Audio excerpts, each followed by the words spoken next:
Shetani ameandikiwa uasi, na shetani ameandikiwa jehanamu, ameandikiwa kuzimu. Shetani ana msamaha. Kama shetani angepata neema ya kuomba msamaha, angeomba msamaha kuliko wanadamu wote. Lakini shetani hajaandikiwa msamaha.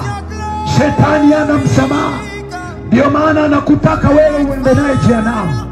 Lakini Yesu ni mwenye rehema. Ndio maana anakutaka utubu ili aweze kukusamehe. Shetani anakung'ang'ania na kadhambi yako.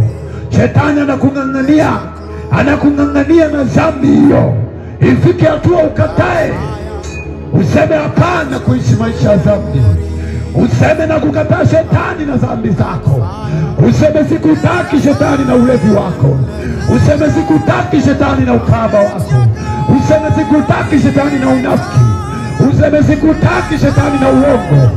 Ukatae, maana shetani anakung'ang'ania ili uweze kwenda naye jehanamu. Lakini ukimwamini Yesu utakuwa salama. Leo